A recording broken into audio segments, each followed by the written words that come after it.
प्राणायाम ज्ञान में आप सबका स्वागत है।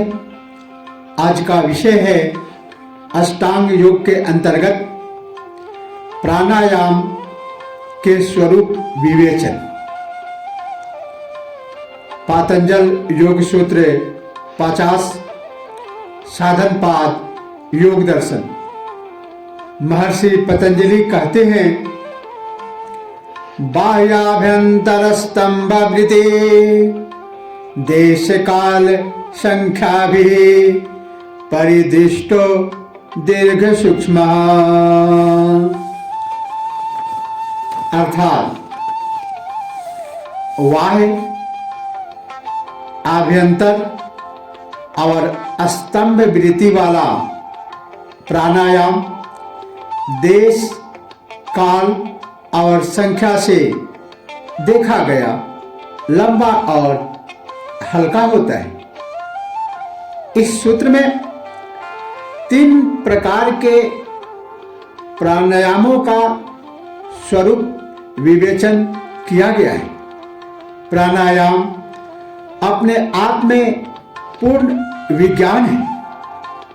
यदि कोई साधक अन्य किसी साधन को न करके केवल प्राणायाम का ही सहारा लेता है तो उसे तत्वबोध हो जाता है तथा इस तत्वबोध से सृष्टि के रहस्यों का ज्ञान हो जाता है, जो कैवल्य प्राप्ति में सहायक होता है।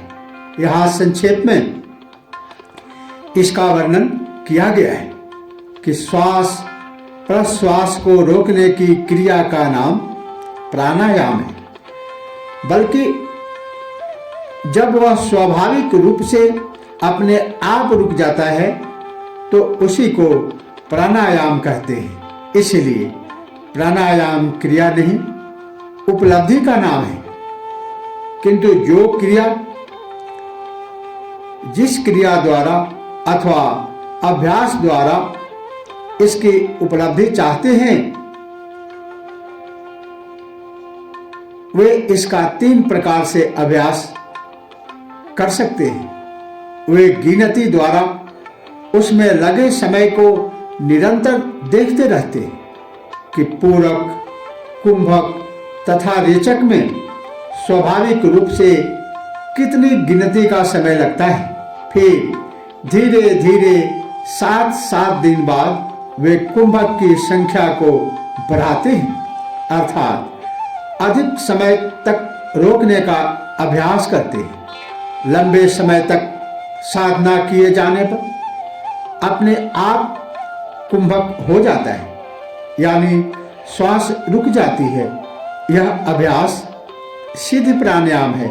श्वास को रोकने के अनुसार यह अभ्यास सिद्ध प्राणायाम 3 प्रकार का होता है। 1.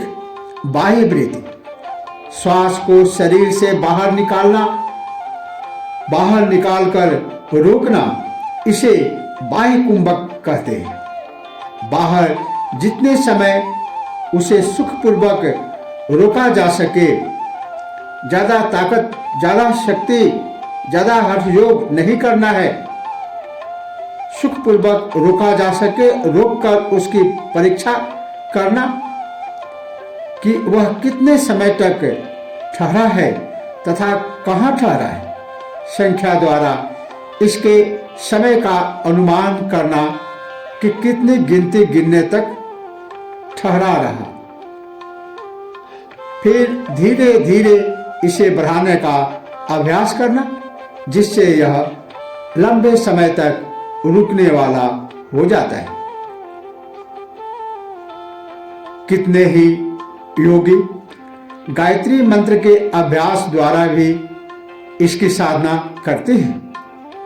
गायत्री मंत्र के उच्चारण में जो समय लगता है उतने समय तक वे उसका उच्चारण करते हुए आंतरिक और बाह्य कुंभक का अभ्यास करते हैं।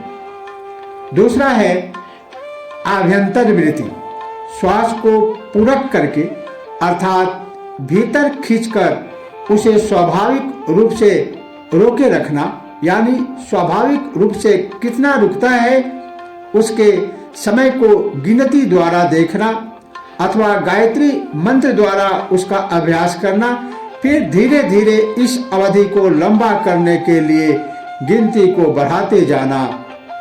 लंबे समय के अभ्यास के बाद यह अपने आप भीतर रुक जाता है। यह किस स्थान पर रुका रहता है इसे भी देखते जाना, इसे मध्य कुंभक कहते हैं। तीसरा है स्तंभ वृत्ति। उपयुक्त दोनों प्रकारों के अतिरिक्त तीसरा स्तंभ वृत्ति कुंभक है। इसमें श्वास प्रश्वास के चलते समय जहां वह है वहीं उसे रोक देना स्तंभ वृत्ति कहलाता है।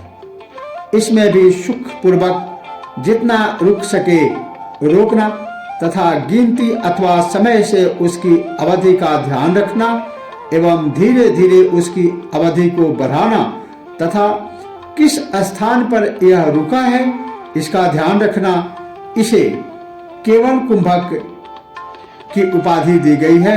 इसे केवल कुंभक कहा जाता है।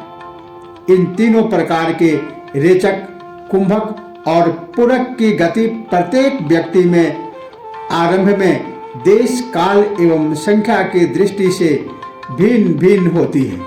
आरंभ में किसी का समय लंबा होता है व किसी का कम। अभ्यास से इसकी गति को धीमा किया जाता है जिससे वह लंबे समय तक रुका रह जाता है। जब यह लंबे समय तक रुक जाता है तो इससे चित्त की वृत्तियां शांत हो जाती है जिससे उसे आत्मानुभव का लाभ शीघ्र मिल जाता है। ऐसा है प्राणायाम का ज्ञान और ऐसा है इसका विज्ञान।